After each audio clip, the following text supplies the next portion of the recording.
I'm here because I am a roaring lion crying out righteousness. So why is this Trump's darkest day? And by that I mean no day that he has after this will be darker. No, there can be dark days. There can be a lot of different things that can take place, but there will not be a day that Trump has for the rest of his natural-born life that's darker than today. By the way, I don't say any of these things with glee or any type of excitement or rejoicing. I'm just reporting as I am giving to do, but more specifically, serving the Lord and speaking the prophecy of the Lord Jesus Christ as I understand it, in the fact that Almighty God has used a technique of hardening the heart of Donald John Trump, and that he is the trigger of the tribulation. He has reached his zenith in terms of God's prophecy about what he would do as far as the tribulation is concerned. But the day is the darkest day because this is the day that shows that he has been deserted by the people that he thought would never, ever leave him. He's been deserted. They did not come, and they did not plan to come. And you have to ask two questions. One, why didn't they come to Miami? Pastor, why didn't they come from around the world to support Trump? And then the second question would be, what's going to happen next? Well, let me try to answer the first question of why they did not come. They did not come because they have been drowned in the Red Sea. Now, I use that term Red Sea to indicate the Red or the GOP party. They have been drowned, like those soldiers that went out to fight the children of Israel. And no soldier came home that night. The wives were at the windows waiting for the soldiers to come home after they left with their mechanized armies to destroy the children of Israel down at the Red Sea. Not one of those soldiers returned. Not one of those horses returned. It was it was the darkest day. The firstborn death was bad enough in Egypt that night. But the fact that no soldier returned from that battle was the darkest day. Today is Trump's darkest day. Again, I don't say this with any kind of glee or delight. That's not what I'm here to do. I'm not here in support of him, or I'm not here in support of the Democrats or any other group for that matter. I'm just the Lord's servant. I always will be. But I could have told Trump that you have to be very careful with the MAGA nation. They evolved from what I experienced as the Tea Party. They will only go so far with you, Mr. Trump. The Tea Party, I was a large part of that. I was very prominent in that.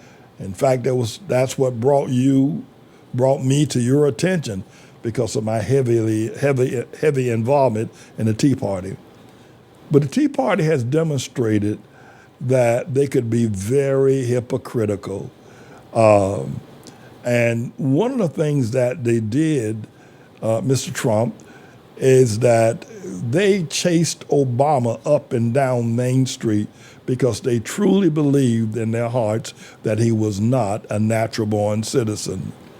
And they did that. They gave their lives. They gave their resources for that. But the moment you came along and said Obama was born in America, they let all that go. That means that when they did that, it demonstrated that they had no principles.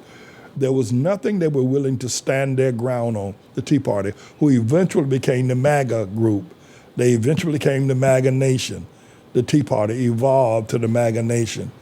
But what they did in that early days of your campaign, Mr. Trump, was that demonstrated that they had no integrity. The very same thing that they accused Obama of, they allowed Trump to do it, and they applauded him for it. That meant that ethics and morality, truth and commitment was not a part of their makeup. And so now you see it now, Mr. Trump. Ethics, morality, they're not sticking with you. They're not, now that you're facing a very difficult situation where it looks as if you're going down, they're not sticking with you. They're not giving you the support. You needed outside the Miami courtroom, federal courthouse today, a larger group than was on January 6th. But again, the Tea Party that became the MAGA Nation, they don't operate with ethics and morality. I was so disappointed when the very same people that had chased Obama, and rightly so, up and down Main Street because they stated and believed that he wasn't natural born.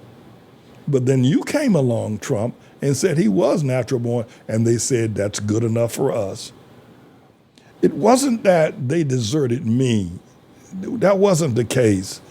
It was the fact that here I am looking at a people without ethics and without morality, without a sense of honesty, and without a sense of commitment. And they've not changed. They've not changed, though they've changed their name. You have given them a new name. They've stopped using the name Tea Party. You've given them a new name called MAGA.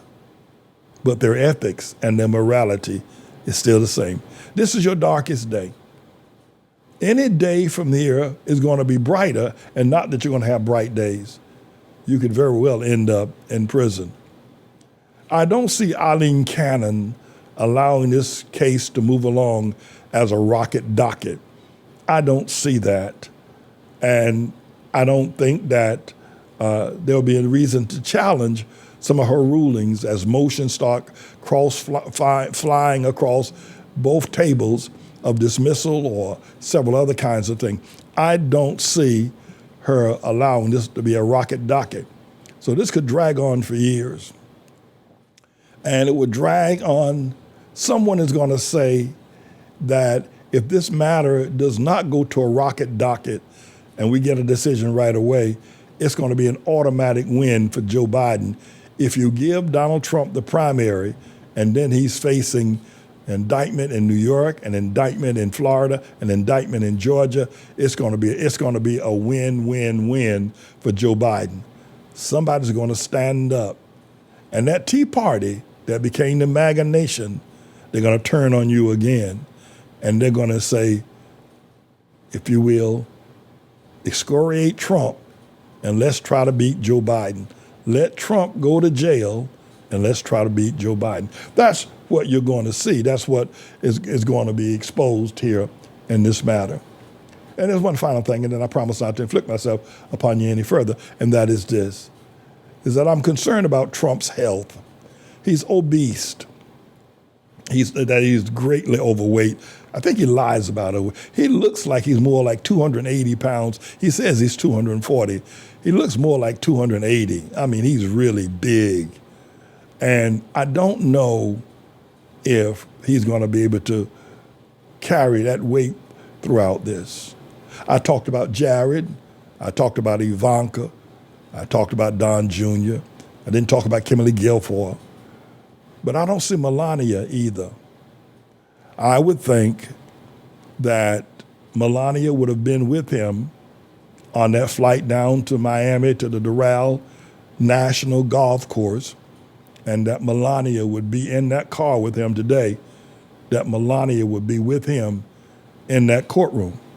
Melania wasn't with him when he appeared in the New York courtroom with Alvin Bragg's indictment, which, by the way, I think is very weak.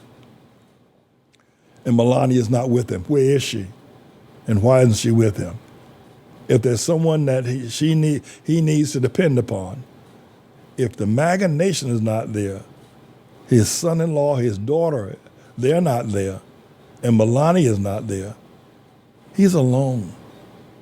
He's a lonely, lonely man in a very, very dark world. But it's only going to get worse for America. America's the one that's really going to suffer going forward. At any rate, everybody, I got to get out of here. I have got to go. I could spend more time on this. But I'm James David Manning. I'm the Lord's servant, and I shall return.